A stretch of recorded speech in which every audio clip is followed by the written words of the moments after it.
Kaylee Cuoco and Sam Claflin star in the MGM Plus original series, Vanished. When the man Alice loves disappears on a train to the south of France, every romantic memory becomes evidence. Every intimate detail, a potential threat. She thought she knew everything about him, but she may not even know his real name. New episode Sunday on MGM Plus.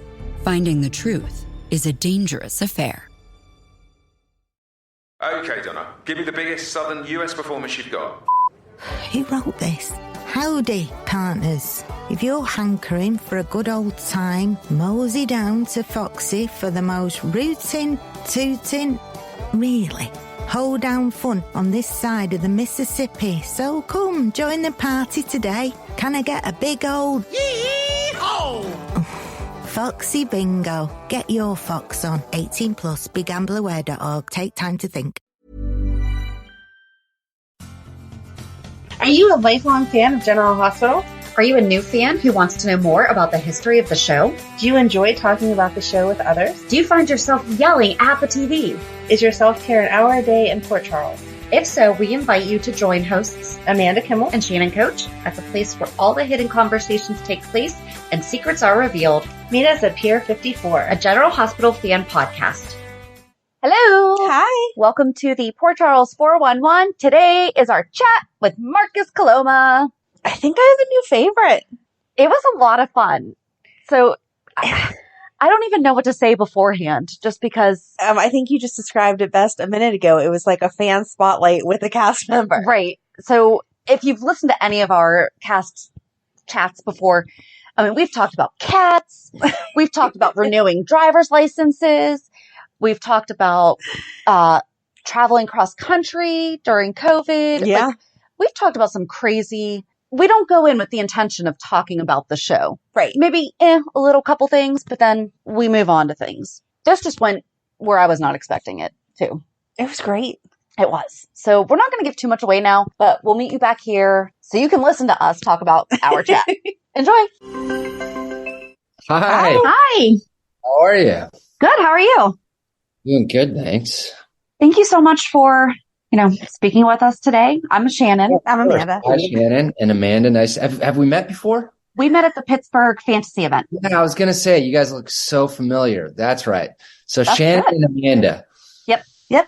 Well, good to see you again. You too. We had our shirts on and then we had like our podcast logo sign that you signed it That's to. right. Yes. Yep. Yes. I remember. Oh, that's awesome. Yes. And that's wonderful that, your number one fan was able to help us coordinate. Yeah, schedules and everything. really, she's amazing. And she's worked. I almost feel like we work together at this point because she's constantly doing these incredible videos and helping me out in so many ways. It's pretty incredible. Yeah. So we were actually in your birthday video last year. Oh, thank you so much. Where are you guys based, by the way? We're in Pittsburgh. Yeah. Okay, got it. Yep. How's it in Pittsburgh right now? Is it snowing? Is it freezing? I think today was the first day that is it snowing? Today's the first day that we have snow in the forecast for the year. Well, okay, nice. Season, so that's fun. Yeah, it's sunny here, but it's cold, but I refuse to turn on the heater because I feel like turning on the heater in LA is ridiculous, Oh yeah. I just got a jacket on. There you go. What's cold? What temperature is it? You guys are going to kill me. Let's see. Let's see what the weather says. If I had to guess, I feel like it's 60. I was going to say 60. I should have said it out loud, but I was like, it can't be. But so it's 60 degrees. Okay. We don't necessarily wear jackets then.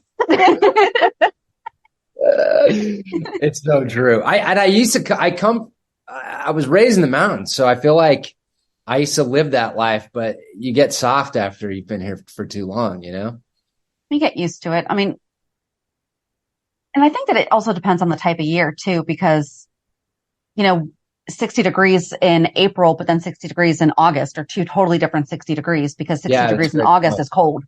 Right. Yes. Yeah. Yes. That's a great point. Yeah. Which I guess that's why it's cold in LA, because it's normally very warm out here.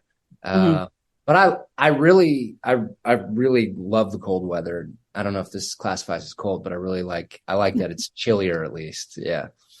Yeah, like sweatshirt weather. That's the perfect Weather, temperature. weather. Exactly. Yeah. So you grew up in the mountains? I grew up in the mountains. Yeah. I was born in Utah, and I was there till about 4 years old. I just remember a lot of snow, and it was beautiful. And then I moved to Northern California, and then my backyard was like a national forest. It was beautiful. Cobb Mountain, which unfortunately I haven't been back to in probably 20 something years. And there was a massive forest fire that kind of wiped it out. So, yeah, it's definitely sad because it's gorgeous. I mean, that's what I love about California. It's kind of got everything, but I like Pittsburgh a lot too. I've obviously been there when we met, and then I went. A buddy got married. My really, really good friend's from Pittsburgh, and I love the vibe out there. It's such a great place. Do you know which side of Pittsburgh he's? It's very like, even when I met you guys, it's similar. It's always like you get off the plane, drive somewhere random, and you have no idea where you are. Yeah, I couldn't even tell you how far it was. No, I couldn't tell you anything about it. I feel like maybe downtown, is there like a... That's where you were for the, you were in Station Square for the event, but that's technically-ish downtown. Okay. We're on the east side. So if you went through 2 sets of tunnels from the airport, that's where we live. If you only went through one, then that's... We love tunnels. Right.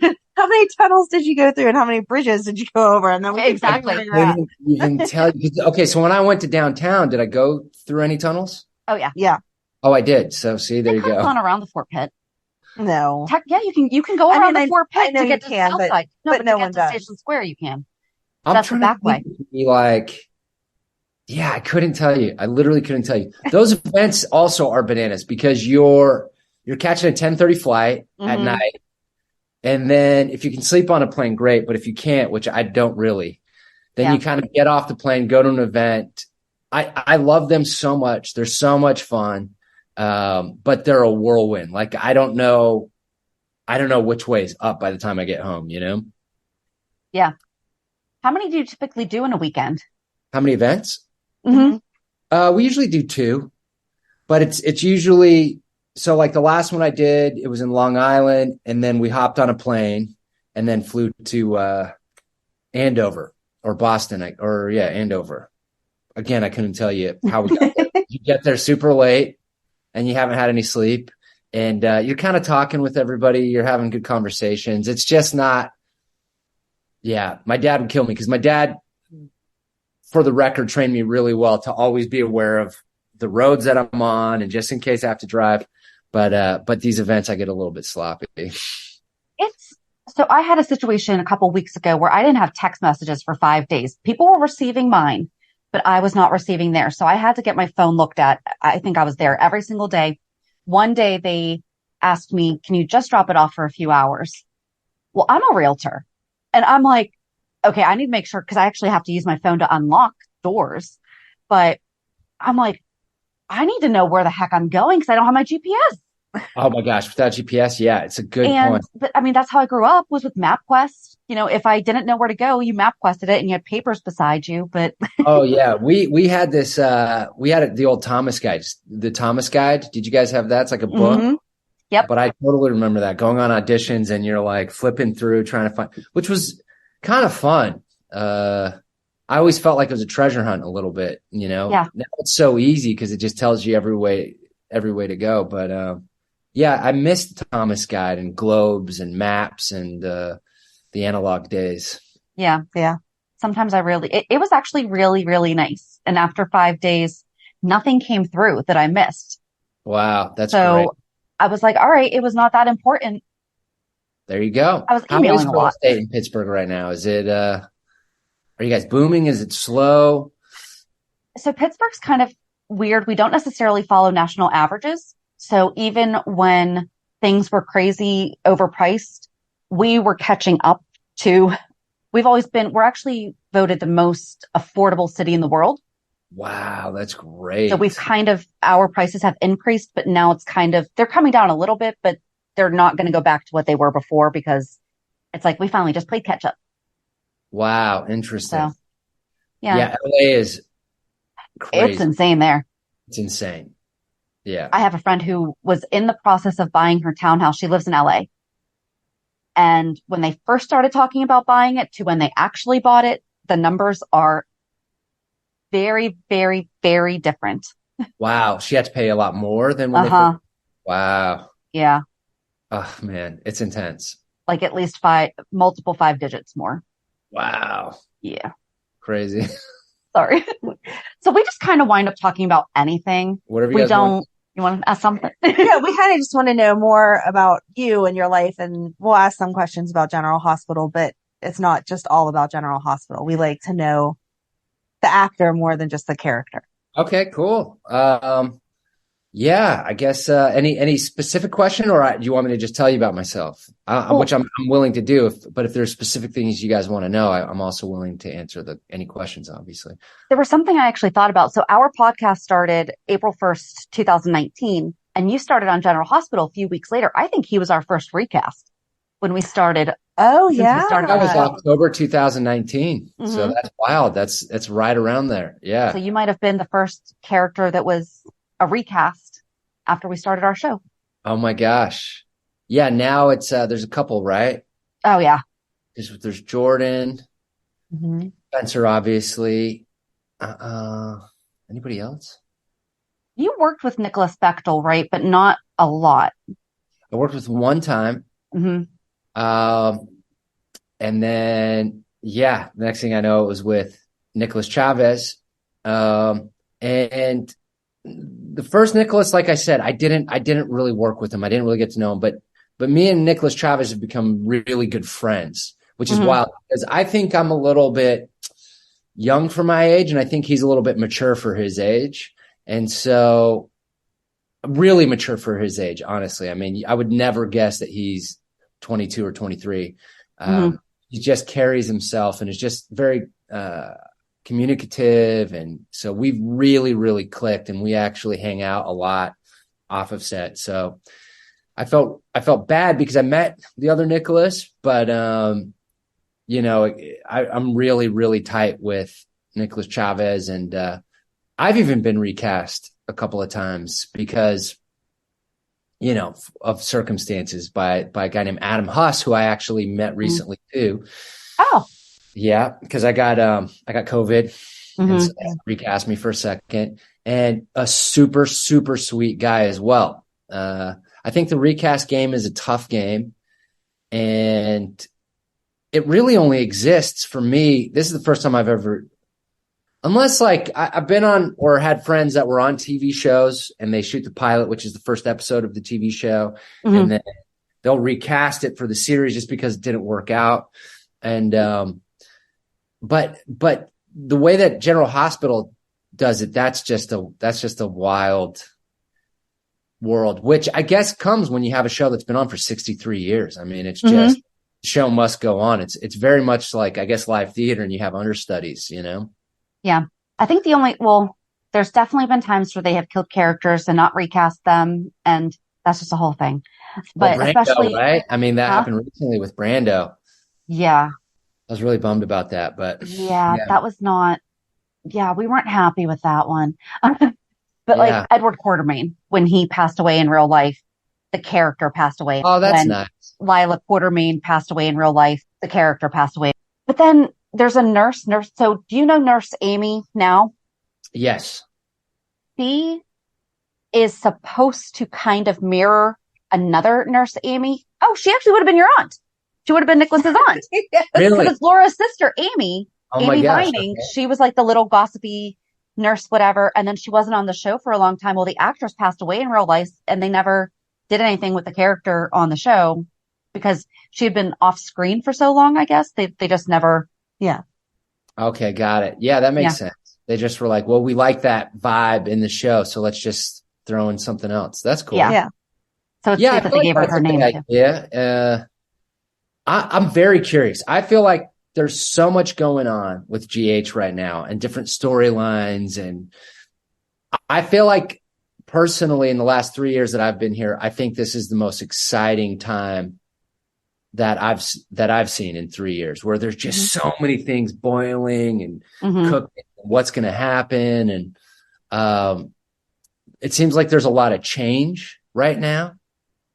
And so I'm curious to see what happens, like, what are they going to do with Britt, and what are they going to do with a lot of these different storylines? And it's kind of, I'm really enjoying, like, it seems like there's the younger people are kind of getting a little bit more involved right now, which is awesome. But yeah, I think it's an exciting time. I'm curious to see what happens. Nikolas, I swear, is just Nikolas Cassinine. He's just getting in such hot water. Yeah. I can't wait. I can't wait to see what happens. And we don't do spoilers, so don't worry. We're not going to ask anything because we don't like spoilers. I hate seeing them on social media. Yeah, I would never talk about it either. And honestly, I don't know that much because we're not that far ahead of you guys. Mm-hmm. We obviously are a little bit, but not that much. But I'm very curious to see what's going on. That means I'm going to be frustrated. I love to yell at you through the TV and the character just makes such dumb mistakes. And I'm like, come on. Like, how did you not think this through? How is it okay to sleep with your son's girlfriend? What are you doing? Oh my gosh. It really is it's a really fun challenge because there are so many times that happens, but it used to stress me out. First 2 years, like when I drugged Ava and I pretended like I was haunting her. Like, who would do this? Like, this is so unnecessarily evil, Mm-hmm.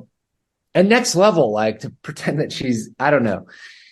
But I'm starting to oddly enjoy it because, honestly, Maura West helped me out with this a lot. She was like, it's just acting. She's like, it's just soap opera. Just enjoy it.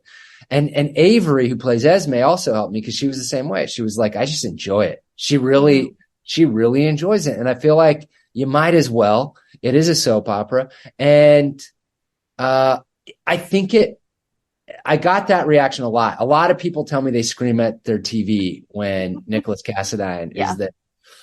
And I think I never got into horror films, but my daughter really got into them. And so I started watching them a little bit. And I started to realize it's not about always scaring yourself and freaking yourself out. It's just fun to have the kind of like, mm-hmm. You jump or it's like a roller coaster ride. And I think one of my favorite things about Nikolas Cassinine, which I've learned, is it makes it more fun.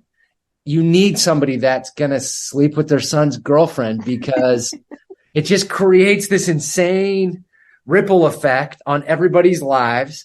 And now Spencer has these incredible scenes to process and deal with all of this horrible traumatic stuff. I'm sure, we'll see what happens when Laura finds out. It'll be interesting, Yeah, she does not know yet. That's where we kind of ended, where Spencer said, ask my dad. Talk to my dad. Yeah. So what was it like? So it was a couple months later, but I believe it was the first scene that you had with Jeannie Francis, who is icon. Right. And she slaps you. What was that like? As like, it was very thrilling because a soap opera is you get to do so it was all Jax. It was me and Jax. We were locked mm-hmm. up, and it was the first time that I've been put in a position where I had to really stretch as far as a character because you're doing things that are not as realistic. You know what I mean? Like mm-hmm. like plotting revenge in his house and all of these things and trying like it's just hyper real. And so the night that I got that script, I hadn't really met anybody because it was just me and Ingo all mm-hmm. for, I want to say, a month. And finally we had this wedding scene and, it's just pages of monologues. And I was like in my head, really excited because, again, this isn't something that really happens. And I couldn't even tell you another movie where a guy kicks open a door and starts screaming at the guy getting married. Like I've seen in romantic comedies, maybe somebody says, I object, but it's just such an epic, dramatic moment mm-hmm. that I was both very terrified and nervous and excited. And getting slapped by Jeannie, I can't remember if she really slapped me or not, but I guess either way, my adrenaline was so pumped that if she did really slap me, I don't remember that. But it was exciting, man. It was a ride. At the end of the day, you still have a set full of 20 actors all staring at you that you haven't really met and you kind of know, and you're a little bit nervous in front of.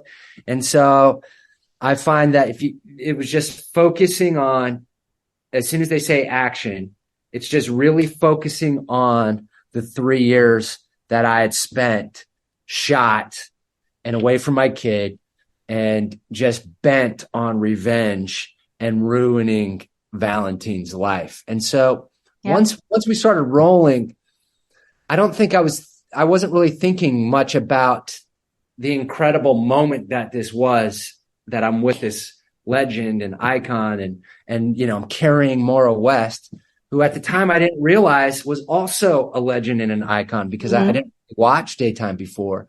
And I really got gifted a lot in my first year, because it was like everybody I was working with were these very seasoned veteran actors who were just incredible, and it was definitely one of the most exciting moments probably in my career, kicking a door open, carrying Maura West.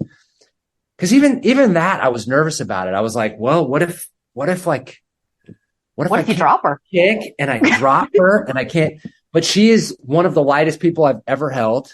And I was like, oh, this is going to be easy. And it all worked out. But, yeah, it was awesome. It was really cool. And now there's like a different thing going on, because I'm working a lot with Avery and Nikolas Chavez, and these guys are brand new like me. And so there's kind of a fun discovering thing for us where we're all kind of figuring it out. So I don't know. I enjoy the whole process, but those early days were very exciting and kind of intimidating, honestly, because you are working with these people who've been doing it for 30 years. I mean, Jeannie, I think she just celebrated her 45th anniversary. Like that's a long time. But all of that said, everybody's super sweet and so talented that it just kind of locks you in, Yeah. Yeah. That was going to be my next question. Did she actually really hit you? But that's okay. I feel like she did. I've been like Nicholas Castellan's been slapped a lot, especially the first year. Like it was Elizabeth, Maura, everybody was slapping me. And some actresses don't want to really slap you, and some actresses do. And I feel like she slapped me. I don't remember. I really don't remember. Yeah. So it mustn't have been painful if she really did, and maybe she didn't, and that's why I don't remember. So it sounds like they gave you a lot of background about the character, or did they just tell you, by the way, you were shot 3 years ago. You never told your son that you were actually alive. The reason you were shot is because of Valentine. Or did you know, like, Nikolas's story? So they gave me, I was going to see if I have it, but it's basically, it's almost a book. It's probably, 30 pages. And it's just character descriptions, relationships. One of the things that really is a credit to Tyler Christopher, who was such a great, amazing actor. But he created this character that was involved in so many different people's lives. And so I had to literally study this thing and try to find out like where I was in all of it. And even to this day, there will be moments where I'll work with somebody like, Laura Wright. And I'll just be like, hey, did we ever hook up like Nikolas? Like, no, we never did. And I'm like, okay, great. But, cause you just don't know, You'd be surprised at how many Nikolas did. I mean, yeah, exactly. But also a lot of people from Nikolas's past are dead. Right. Oh, interesting. Like pretty much with the exception of Liz, or just gone. Like Liz is definitely the longest. Who are some Emily? Dead people? I'm curious. Oh, Emily Quartermain. I know about that one. I love that line. Trina's aunt and you were in love. sorry, I'm not saying like you, but No, I know exactly what you your mean. character. Who was her aunt? Yeah, they were absolutely in love. Is her aunt still on the show? No. No, Gia, they refer to her here and there. Taggart has talked about her here and there when he's talking. but she's Okay. an attorney. She should have come back and been Trina's attorney. Oh, interesting. Yeah, but she didn't. Okay. She's actually Donnie Wahlberg's partner on Blue Bloods. Oh, Is the wow. actress who played the first one. She was also recast at some point, but she's the original. Marissa Ramirez, I think, is her name. Mm-hmm. Oh, that's cool. Who else? Stefan, okay, so he's got an uncle and a dad, obviously, right? Mm-hmm. And his uncle is Stefan, is that right? He's dead. He died. How did he die? Did he fall from the parapet? Did he really? At some point, but I'm not sure that that's what killed him. They love to push people off that parapet. You kind of know if you're going near that parapet, you're either going to kiss somebody or you're probably going to get thrown off a parapet. Yeah, right. That's true. Yeah. And then, because then Stefan was with Catherine Bell, and Catherine Bell's family is who raised Cody, who is actually supposed to be Mac's son.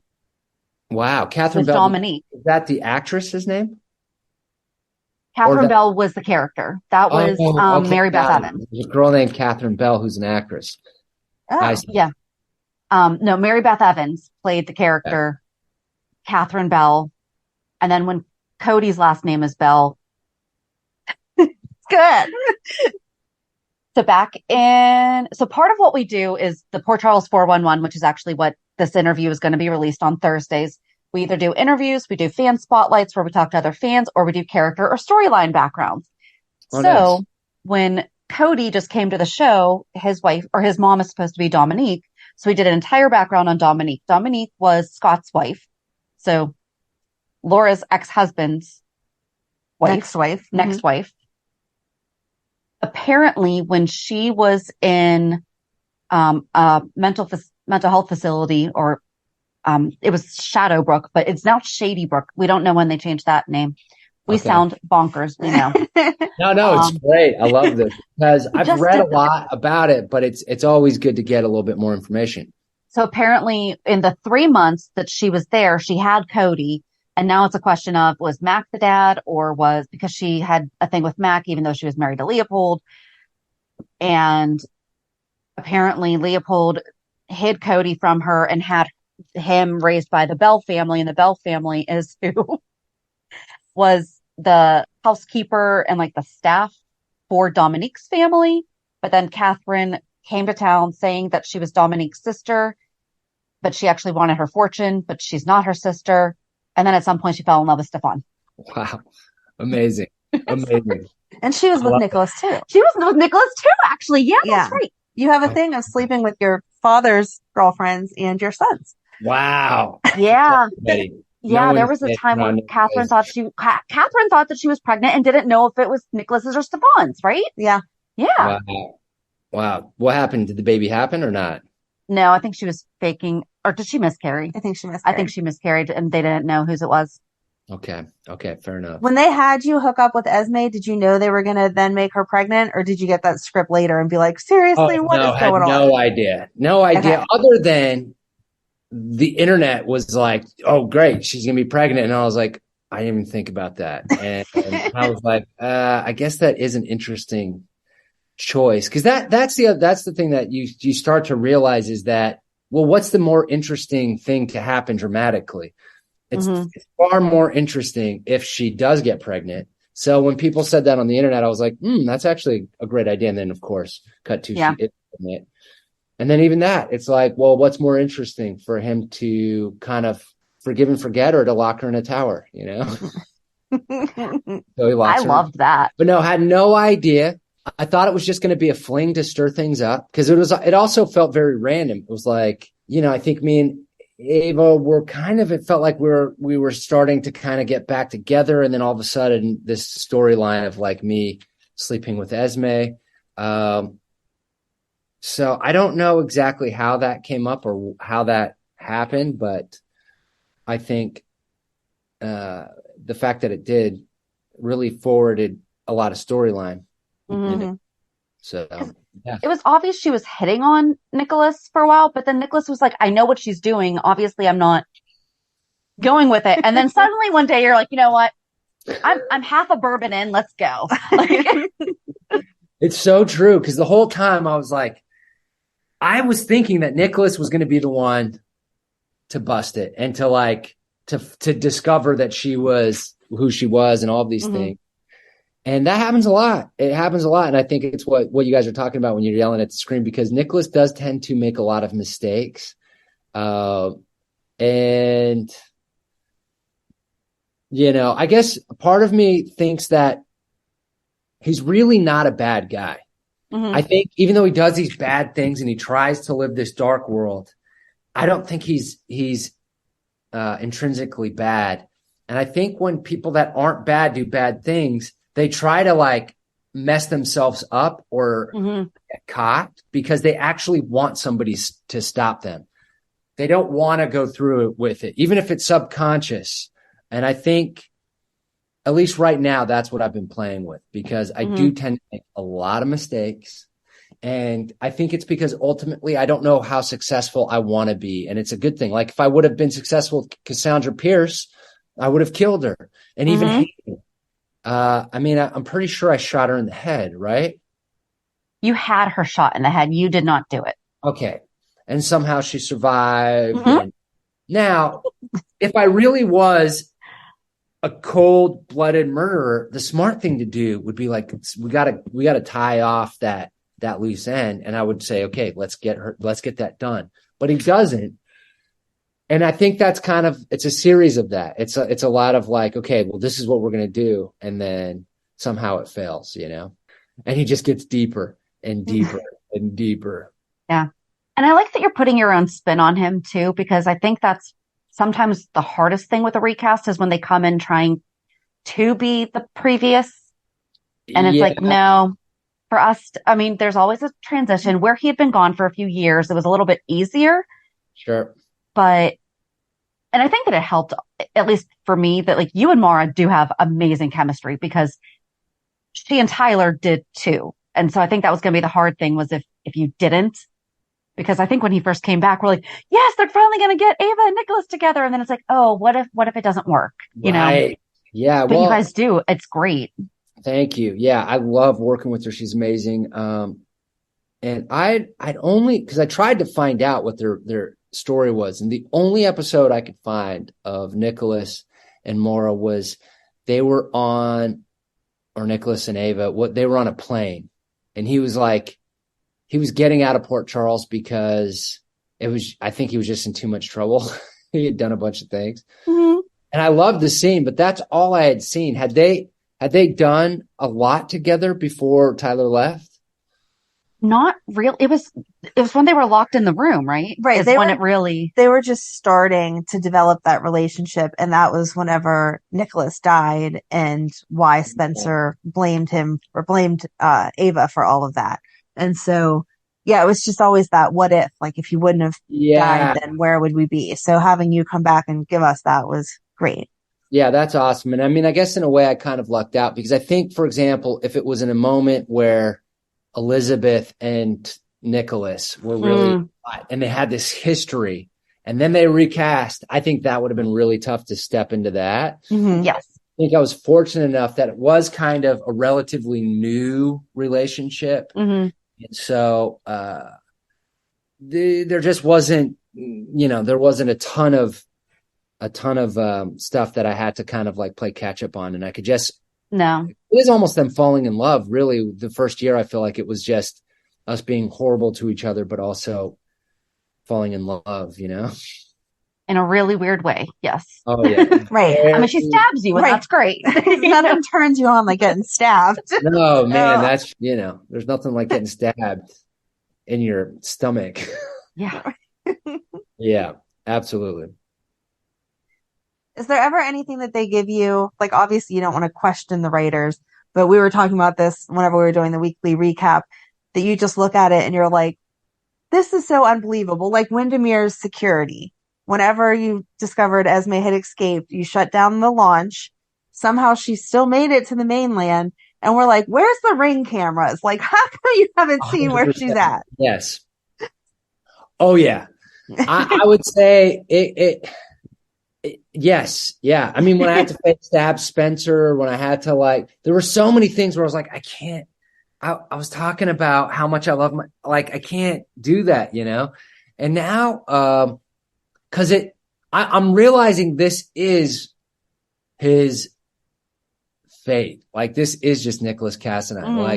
He's got this island with a full staff and security, and people are always breaking in. Like before it was Spencer and Esme were breaking in and setting up the pranks. And I think you kind of gotta it reminds me of Inspector Gadget, which was a cartoon that I watched when I was a kid. And there was this guy named Dr. Claw or something like that.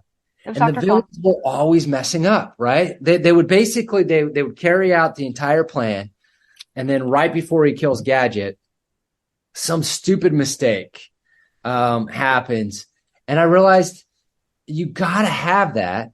Otherwise, if he succeeded fully or if he failed fully, the story would be over. Mm-hmm. Right. So for a soap opera, I feel like it's kind of just got to always constantly be this thing that hopefully doesn't get boring. And I think they do an incredible job at switching up the storyline so that it stays interesting. And even though people were predicting that Esme was going to be pregnant, when we all found out she was pregnant, I still think there was a very it was very satisfying for the audience, and I think even for the cast. So I really trust the writers at this point, and I really admire our writers because, there will be moments that get uncomfortable because you're like, I don't fully understand how to do this. But ultimately you see that once you see the bigger picture, you're like, that was genius. Mm-hmm. And even sleeping with Esme, which was arguably one of my least favorite things because it was like my son's girlfriend and Maura and blah, blah, my Ava, I got to say locking her up in the tower is probably my favorite thing that I've done. It's just, there's something about it that's so funny and fun to me. Mm-hmm. But I'm also, and I think part of it is we're not playing it real. We're not playing it like there's kind of a tongue in cheek funness to it that reminds me of Taming of the Shrew or just, I don't know. So I don't question it anymore. I used to, and now I just say, I'm sure these guys know what they're doing. And I've really found that my job is just to take whatever they give me and to hopefully do it justice. And then ideally, if I'm inspired enough to actually make everything better and work, because their job is insane, the amount that they have to write a year. Mm-hmm. And I think it's a very collaborative process where you trust your team and you say, okay, good. This is what we're doing. Great. I don't know how I'm going to do this, but I'll work on this and try to figure that out and make it believable and real.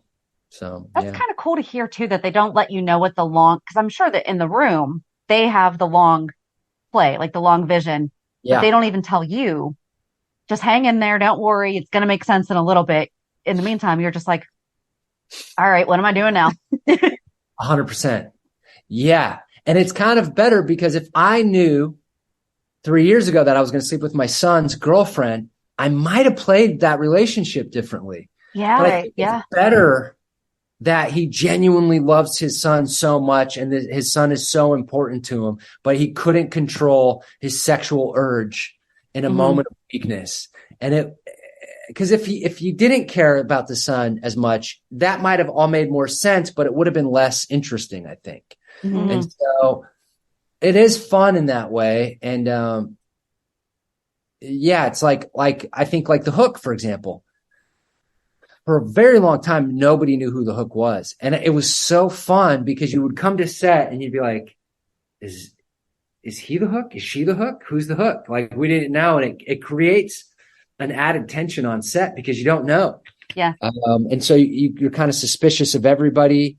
And it could even be you. I didn't know if it was Nikolas. I didn't know so it was fun. I thought it was I feel like the writers do a great job at creating this kind of, unraveling story. And you, even the actors, I think are excited to find out how it's going to resolve.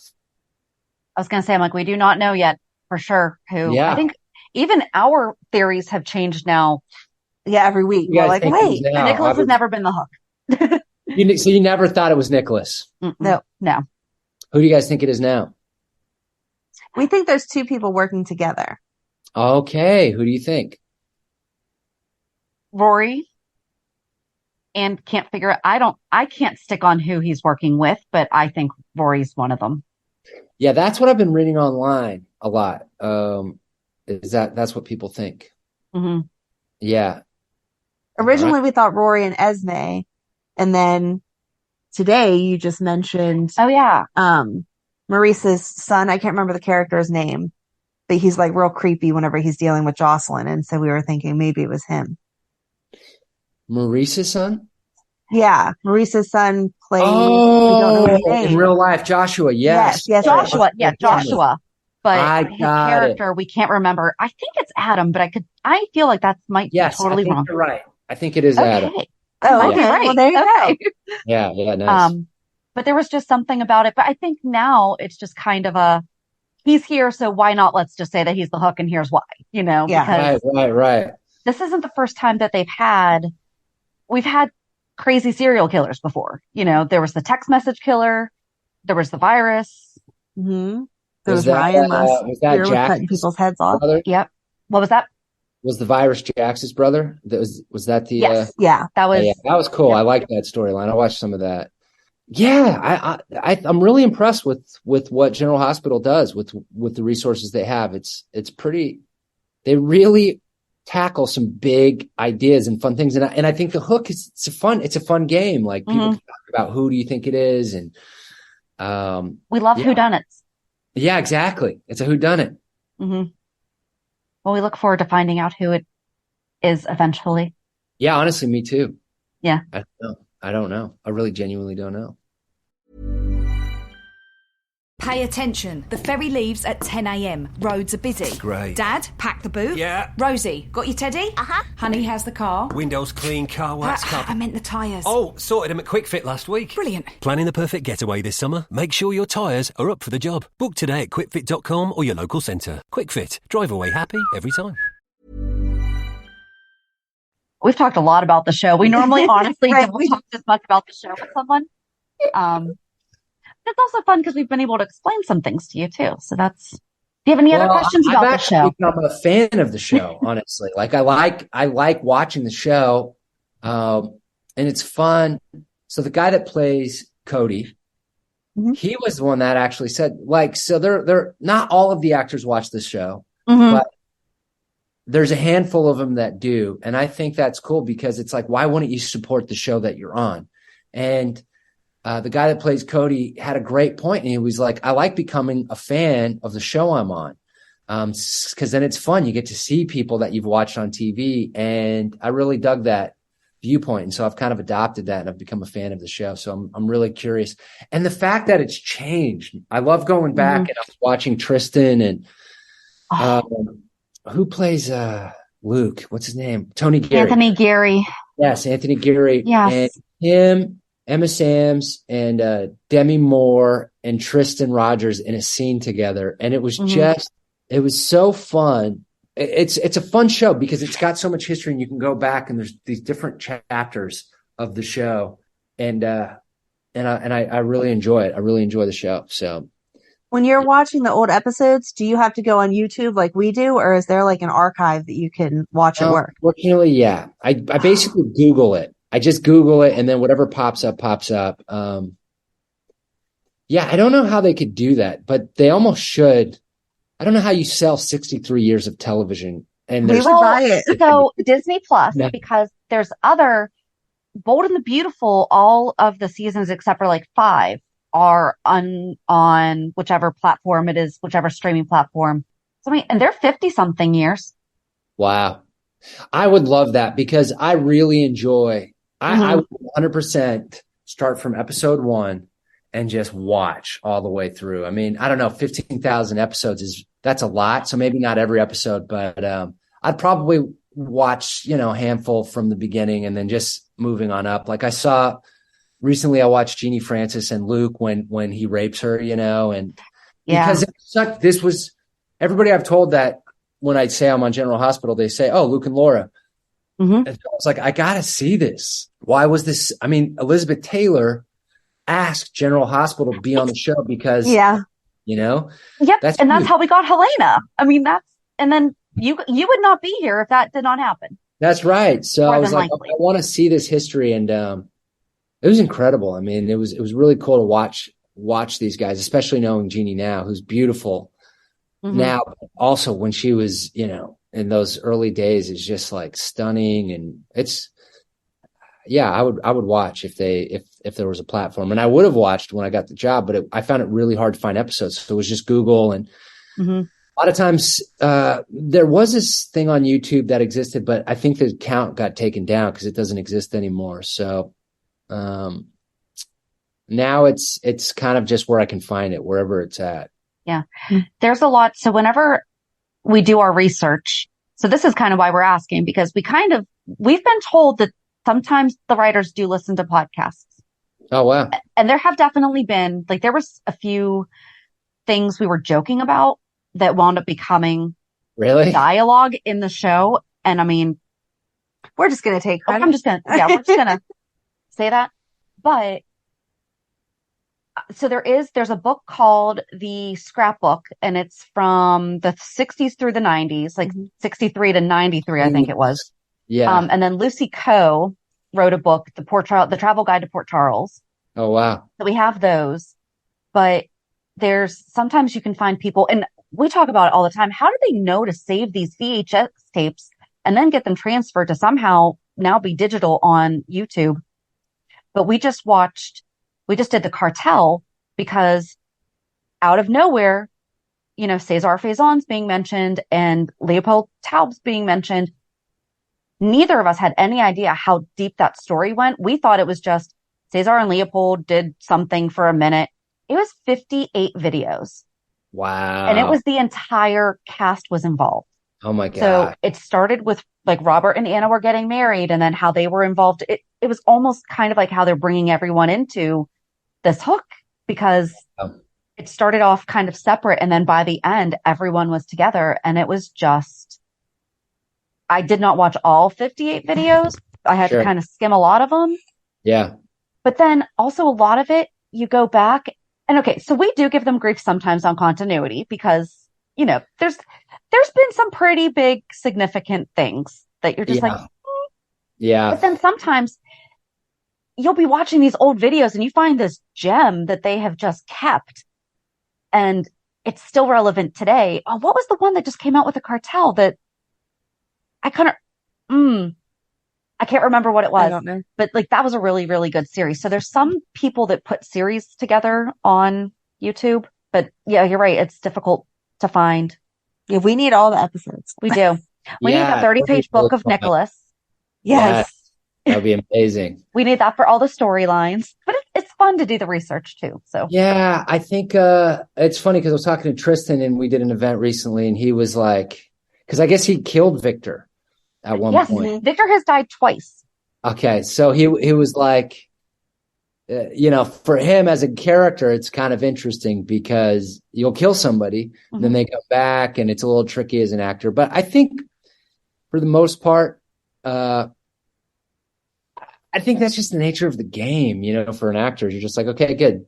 Imagine this. Okay, what if this happened? Okay, this is the circumstance now, and go. You just kind of do it, and you go along for the ride. And I'm trying to think if I don't know if I've run into too many things, but I've definitely read online, like when some sort of continuity is out of place, it's amazing because people have been watching forever. And so they know, they're like, that's like, it'd be like my kid telling me that when she was 8, something else happened. And I'd be like, no, that's not what happened. I was there, Yeah. Right. Yeah. Which is the what last time that Victor died. Oh, what was that? I was just going to say, it's what I love about it is at a certain point, you're almost real time. Like when I'm talking about something that happened with me and Ava, I was there and we did that. And I remember that scene. And so I imagine like Maurice or Jeannie, it's like, that's a gift, I think, as an actor is when you're remembering something, you're remembering it. Like you filmed it and you did that scene, it's pretty special. That's what we just talked about with because Jeannie and Robert had a scene together, and it was just, they've been together for over 40 years, It's amazing. and that's, so Robert's died a few times too. Oh, wow. I didn't know that. Yep. He's died at least twice. Mm-hmm. Him becoming an attorney never happened on scene. And that was something that people were like, and when did that happen? And I think that I read that he made the choice. Well, it happened off screen. It happened one of the times that everyone thought he was dead. He went to college, he went to law school, It is fun. It's fun to watch the old stuff. Yeah, that's awesome.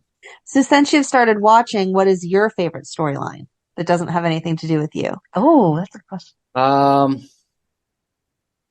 Look, I mean, I'm really curious to see this whole like Sonny, Nina, Drew Carly, right? Because people, which is kind of beautiful, people want Sonny and Carly back together because they're married, and you know what I mean. I personally really like seeing Carly and Drew work together, and I like seeing Nina and Sonny work together.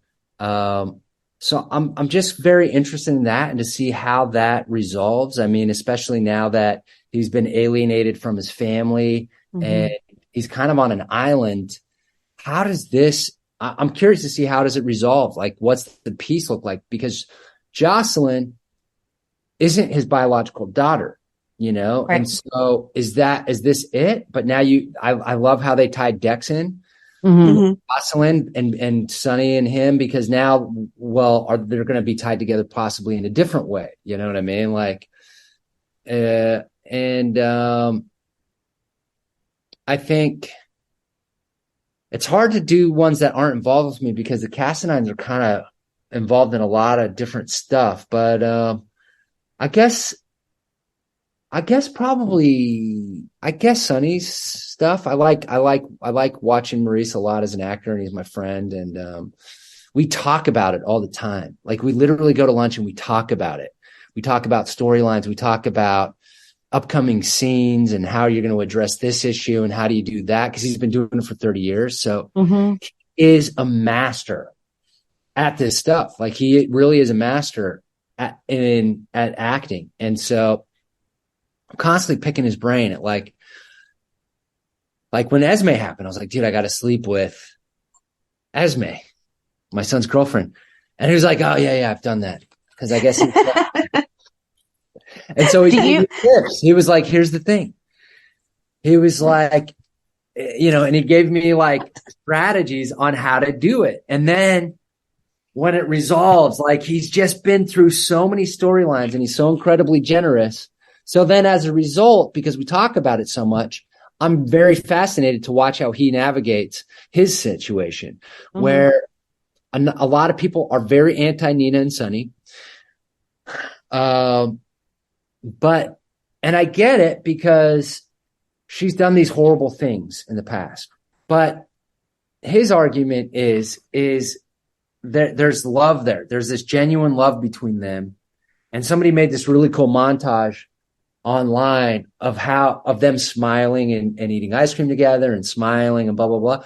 And it was like, I was like, it's interesting because I'm seeing what he's talking about. Like, I get it if you're the audience and you're watching it, but then when you see it from almost Sonny's point of view, and you're a guy who's in love and his wife is moving on with this. It's a really fun way to watch, because it's almost like you're in a different dimension, because the backstory, the actors' thoughts about the story. And then, so when you watch it, you're watching kind of all of these things in play. And so I guess it'll probably be Sonny. I think I just love watching the guy work, Do you know his whole story, like his background?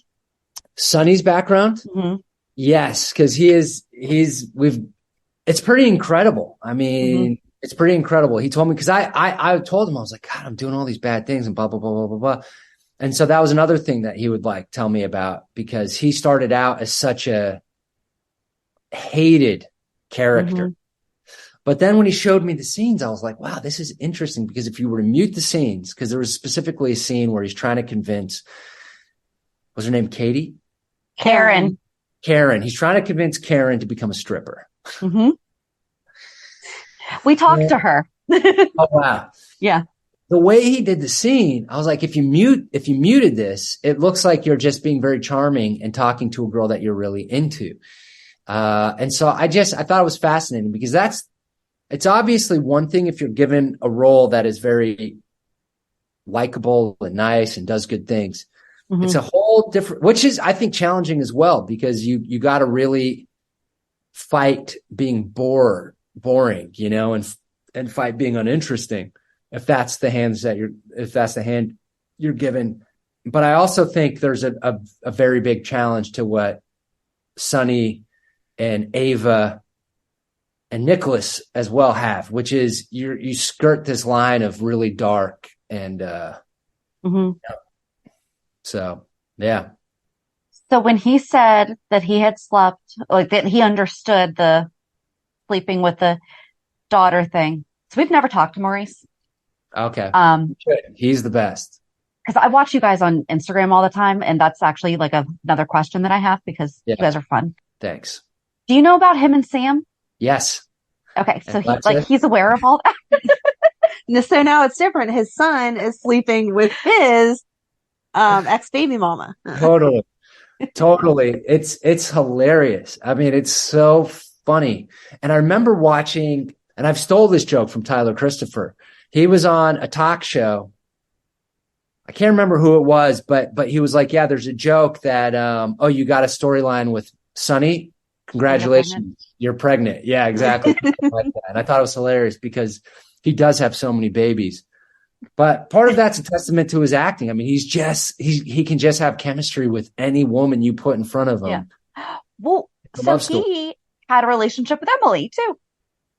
Unbelievable. That was awkward. That was a weird one. He also had a relationship with Ava.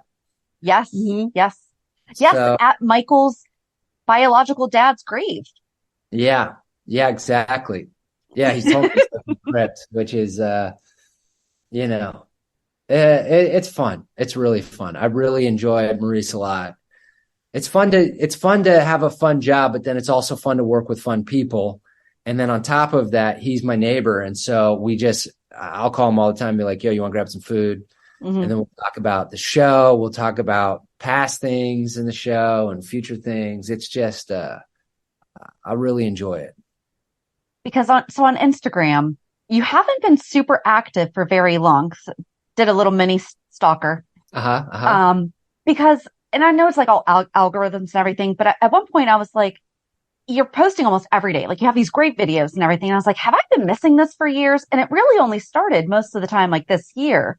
What made you go from posting maybe a dozen times a year to now? I mean, you and Maurice are, and oh my gosh, whenever you are jealous of all the other actors coming into his, his room, and then you pull Ken in and then Cynthia's hiding in the closet and they're great. And I think it's great to see also, I know that there's been a lot of difficulty with accepting a recast, as we've discussed. I think that it's also maybe helped people remember that you're not your character. And you're so funny, and Nikolas does not get to be funny. No, I know, not at all. And it's a great question. So basically, I always had this kind of love-hate with Instagram, and I've deleted it. My account permanently deleted it multiple times. And so when I got on the show, I only had 1,000 followers because I'd recently deleted it and I just got back on. I was like, because I'm going to be starting this new show, I'll probably have it. And then I had it and I was just it was kind of just like sitting there, Mm-hmm. And I would do this thing where I'd fall in love with the girl and then I would write these songs and I'd post these songs and then I'd be like, that was so stupid. And then I'd delete it. And then I would like post something else and then I would delete it. And then finally, so I guess I just never really knew what the purpose of it was. And then Maurice, we were talking about all these things of like, dude, I'm doing such bad things. And he was like, you got to use social media. And I was like, what do you mean? And he was like, he's like, because people see you every day doing these bad things. You have to remind them that exactly what you just said, that's not who you are. And the truth is, I've always been into filmmaking. Like before I got into General Hospital, me and my other friend named Rob would always make these little funny videos. And even before that, when I was like 17 years old.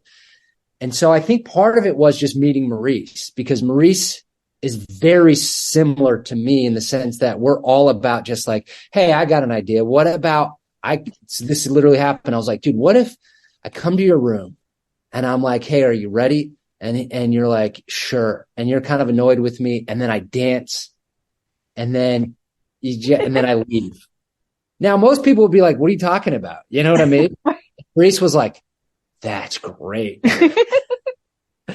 And we're just like that. We work really beautifully in that way, because I feel like if we were 8-year-old kids, we would be best friends and we'd be doing the same thing. And part of the reason why that didn't happen before is it's hard to make little movies by yourself. You need more people. And so I do have a guy named Rob that I was doing it with, but he got married and he has a baby, and we still see each other, but not as much because he just got busy. And so part of it was just that, like, I found this buddy who loves to create.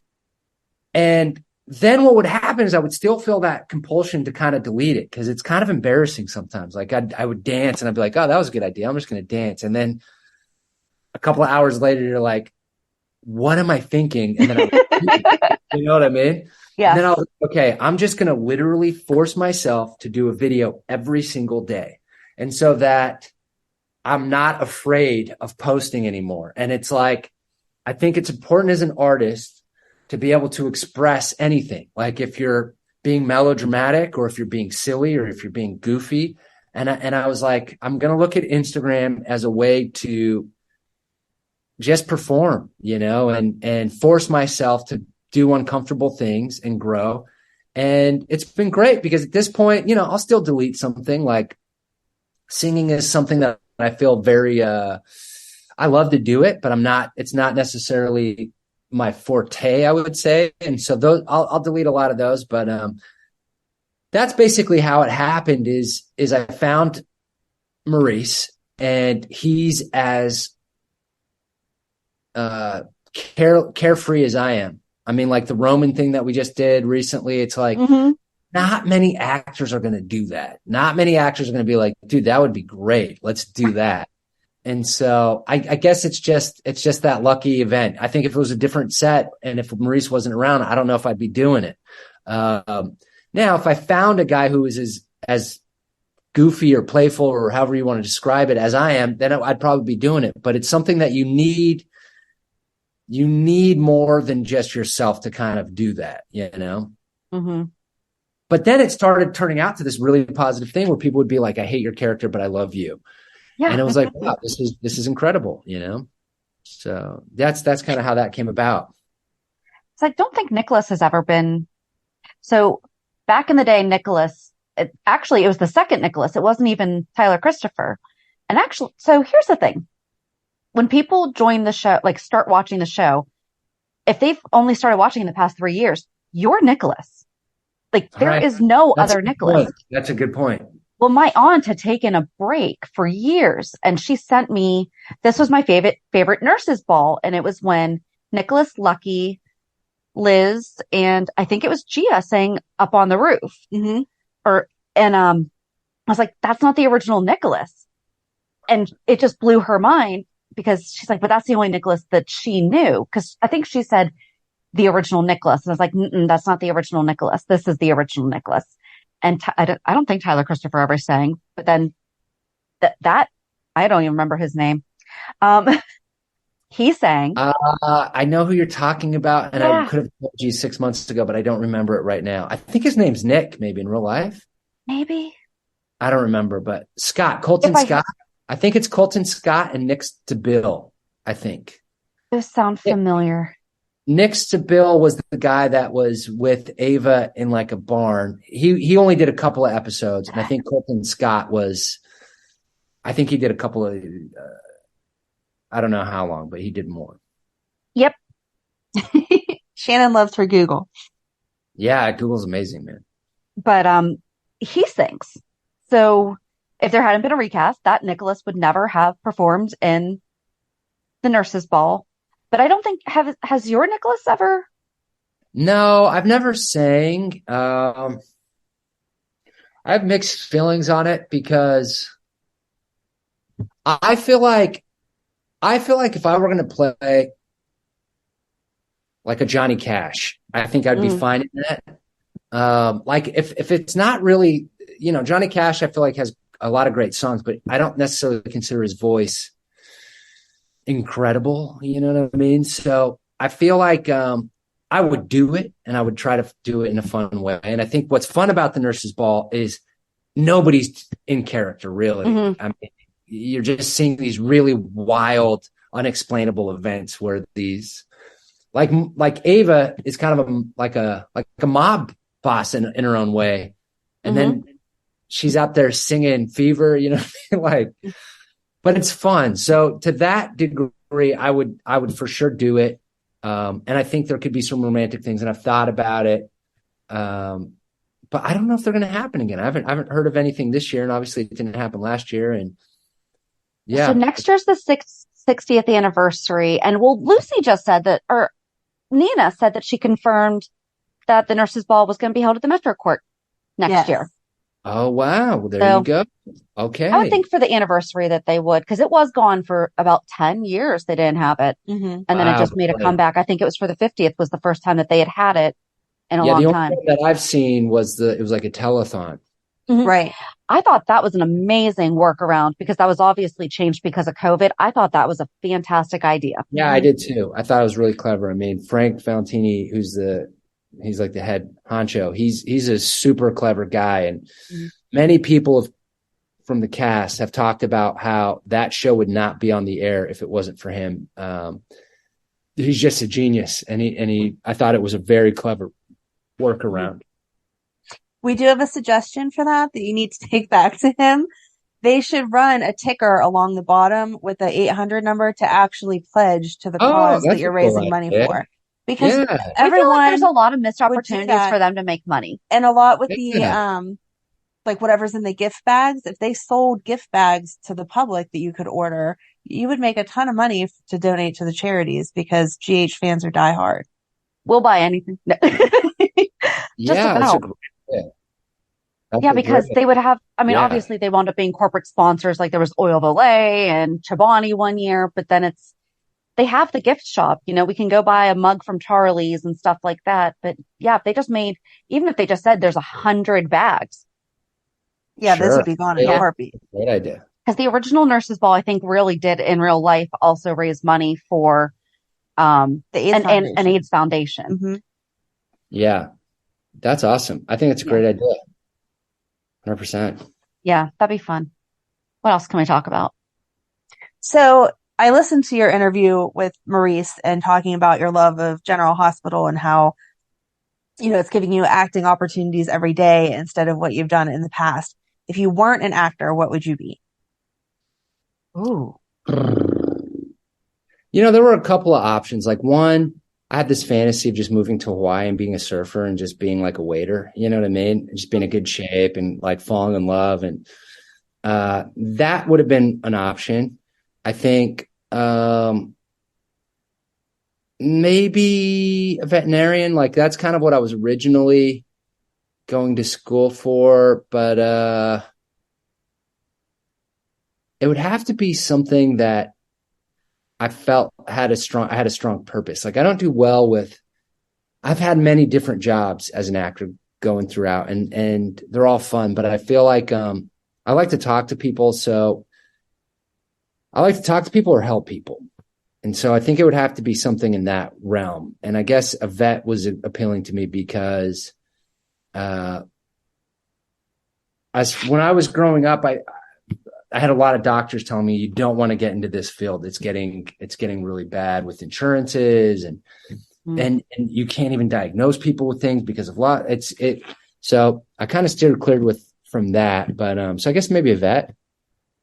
Okay. And specifically horse. I like horses. I think I'd be a horse vet and just in Northern California there were a lot of ranches and stuff up there. Yeah. It'd be like Yellowstone. Yeah, exactly. Exactly. Are you guys watching that show? Oh yeah. Tonight's the 2-hour premiere. Oh my gosh. What an exciting show. Well, so I read that, so there was 2 pilots that you had done before GH. So, I mean, thankfully they didn't get picked up, because if not, who knows what would have happened. That's right. But one of them was called False Prophets, and they said that it was a mix of Glengarry Glen Ross meets Desperate Housewives. And that sounds like so interesting. It was so interesting. I think it would have been so great. The cast was incredible. The writer and creator of the show, she's a genius, and her show is Wednesday on Netflix right now. I think she's also a writer on Friends. I mean, she's so funny and great. Vanessa Williams was a part of it. It was the second time I got to work with her. I'm really bummed that one didn't come up, but it was kind of like I forget the company, but it's like, makeup sales. Mm-hmm. Drug sales. Yeah. Where you kind of go door to door and you have these like parties and stuff like that. Yeah. And there's this whole, super competitive world, which I guess is where they were getting the Glengarry Glen Ross, which is fun. I was watching that last night, but, sales, which I've done a lot of, it just lends to good drama because the stakes are so high. It's like whether or not you're going to eat, or in this case, it was more like, you want that gold plated Mercedes. It was very, very big. And, it was female. It was it was very female driven. So it's these female sales forces. And then I played one of the girls' baby daddies who we're still kind of sleeping together, but, I'm a horrible ex-husband, but I'm a great father. So I was really looking forward to that. And this girl named Shelley Hennig was my wife, and she's like gorgeous, incredibly talented. Right now she's on a Netflix show, and she's actually, I just found out recently, I think from Days of Our Lives. But I don't know I can't remember the character name. But yeah, she was 3 years on a soap. Yeah. That's awesome. Yeah. But unfortunately, it didn't go. It didn't. But I mean, at the same time, but I was just like, I don't know how that didn't get picked up, because that just sounds like a very timely too. Yeah. I can't remember. I feel like there was something, it was kind of like a perfect storm situation where I think there were some shifts internally at the network. I think it was ABC or something like that. And it just kind of, it kind of fell apart, but, I was bummed. I would have loved to have done that. But that said, yeah, I'm very happy in a lot of ways that it didn't happen because of General Hospital. It's been incredible. So this is like the longest that you've been regular on a show, like you're a main character and everything, but you have a lot of where you were like a series regular or just like 1 or 2 episodes, but they're all different genres. Like, is there one that was more fun than the other, or one that you wish had gone longer than it did? Yeah. So when I was 26, I booked a show called South Beach, and Jennifer Lopez was the executive producer. And it was just amazing because it's shot in Miami, and we were constantly having these cool guest stars, like famous musicians. And it was beautiful. I mean, it was literally a dream situation. I think, ironically, a couple of months before that, General Hospital had offered me a role, and I turned it down. Now, in hindsight, but this is so hindsight, Maurice has been so helpful as far as acting goes. And I feel like maybe if I had done General Hospital first, and I don't know what the part is because they don't tell you what the part is. Oh, I was just going to ask that. Yeah, so I don't know. I have no idea who it is. But anyway, what's cool is I would have been able to work with Maurice, and Maurice would have, like, I think gave me some tips on acting, which then maybe if I would have gone on to book South Beach would have been more successful, because I think I was a good actor. But, the cool thing about a soap is you really see that it's not just about being good or bad. It's about being interesting. It's about, sometimes it's being charismatic, and there's so many different things than just being like, I can say the lines in a believable way. And at the time, a lot of the acting classes that I'd gone to, that was kind of the push, is just kind of being realistic. And, but that show, I would love to do that show again, because I think it was a really fun show. And I think it could have been awesome, like if it had gone longer. But that was another example of it was a perfect storm. So that show was on a network called UPN, which that year was merging with WB to become the CW. And so, unfortunately, I think if that hadn't happened, I think we probably would have got another year, and I think it would have been pretty good. Yeah. There's a lot of shows that kind of got kicked out because of that. And then also the writer's strike a few years before that, I think. Yeah, that was brutal. Had like Pushing Daisies was one of my favorite shows. And because of the writer's strike, it never finished.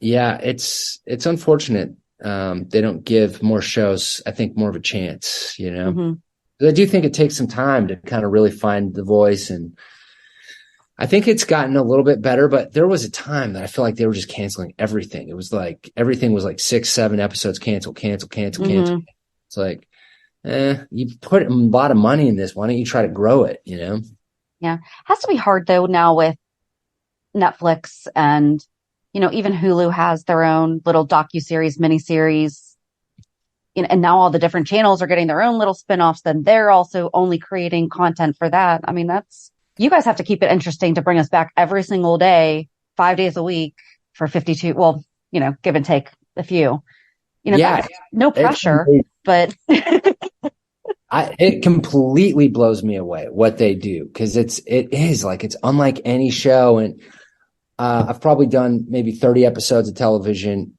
I would say I'm a working actor and I've been a working actor for a long time. I've probably done maybe 8 episodes of television where the last 3 years on this show, I've done, I think it's like 280 episodes already, which is, it's incredible what this show does. And it commands the audience that it does as faithfully and loyally as it does. It's amazing.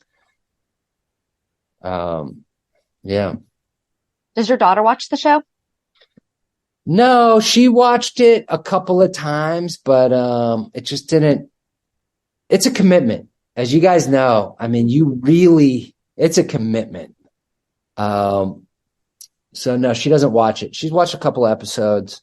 Some of her school friends have watched it somehow, and she's told them that, which is kind of funny and weird. Like, I guess a friend of hers had some pictures of me posted on her wall before she knew I was her dad.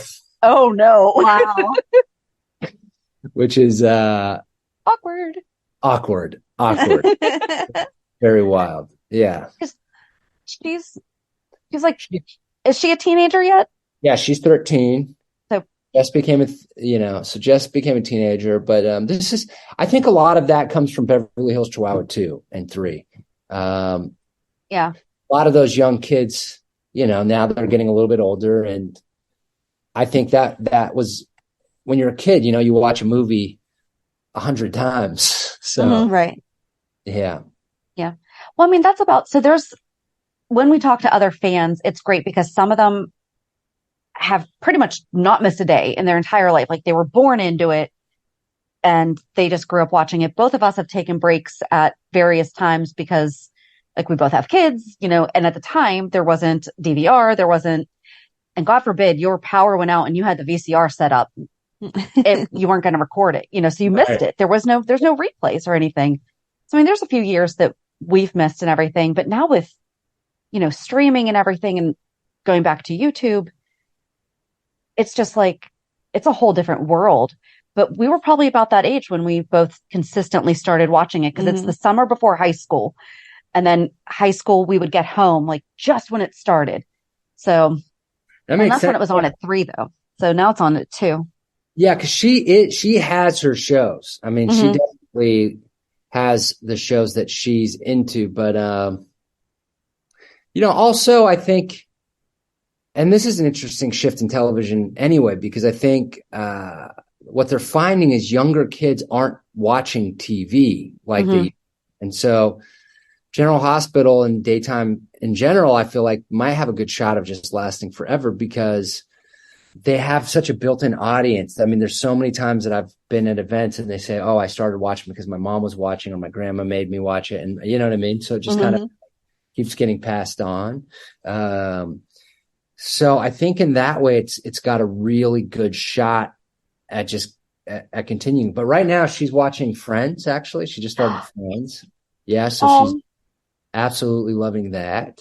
And, I don't know what else she's watching because that's the last thing I talked to her about. But, yeah, she'll do some of the kind of like teen stuff. There's some shows on Netflix, I think, that she's watching. I can't remember the names of them, but yeah.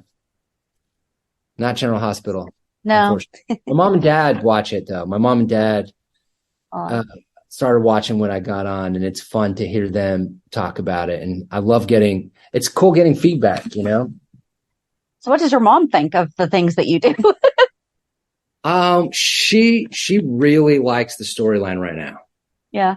She thinks she enjoys it because she knows it's a soap opera, you know? Mm-hmm. And I think, you know, just as far as moms go, they're going to kind of love whatever you do as long as you're in it. So even though I'm doing these crazy, insane things, but what she likes about what's going on right now is you know, people have called me the Dark Prince and all these things. And she's like, I like that we're seeing this right now. She's like, I like that you're being a little bit darker and a little bit edgier with the whole Esme stuff.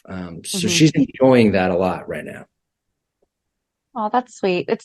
Yeah. I can just picture her being like, what were you thinking? You know, like, yeah. No, she's all for it. She's all for it. Yeah. But they didn't watch beforehand. What's that? No, they didn't watch beforehand. She watched All My Children. I remember watching All My Children with her, Tad and Daisy.